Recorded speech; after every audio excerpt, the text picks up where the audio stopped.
কলাগুলো গণত কয় হালি কলা হয়েছে সুন্দর করে গণ ক্যারেটের মধ্যে রাখো সুন্দর করে আগে নামাও পরে আবার ধুইও ক্যারেটের মধ্যে কলাগুলা পাকলে সবাই মিলে দিলে খামু।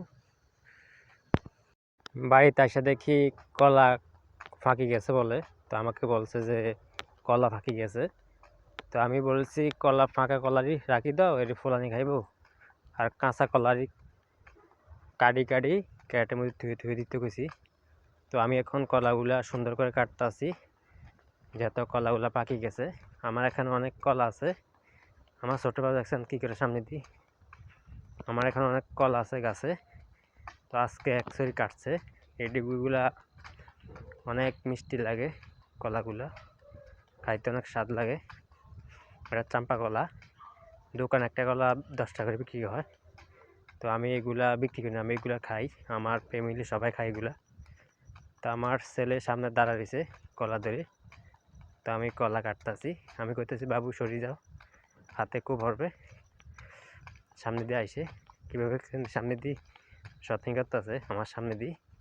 পাশে বাড়ি একটা ছেলে আমার সামনে আইসে। তো কলা একটা চুরি কলার দাম হলো 500-600 টাকা করে এক চুরি কলার দাম। তো যেহেতু আমি বিক্রি করি না, এগুলো আমি খাই, বিক্রি করে লাভ নেই ভাই। এগুলা সংসারে সবাই মিলে খামু, মিলে দিলি সকালবেলা রুটি দিই, কলাগুলা খামু পাকলে। পাকা কলাগুলা খাই লিছি আগে, এখন কাঁচা কলাগুলা সুন্দর করে ক্যারেটের মধ্যে রাখতে হবে। আমার ছেলে আমার কি বলতেছে, খালি নাচে নাচে, কলাকে খালি নাচে। তো দেখতে পাচ্ছেন কলাগুলা আস্তে আস্তে কাটতেছি, হাতে কোভারবে এই জন্য আস্তে আস্তে কাটতেছি, তারটা একটু ভালো না। আমি ডেকে তো দেখেন আমার কলা কাটন শেষ কমপ্লিট। এখন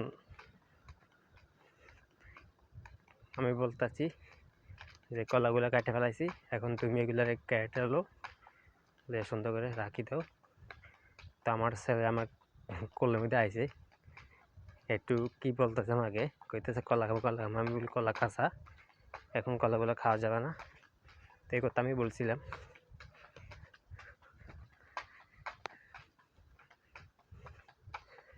তো কেমন লাগছে ভিডিওটা? গাছের মধ্যে অনেক কলা হচ্ছে, পাকা কলা, কলাগুলা সুন্দর করে ক্যারেটে রাখতে আছে।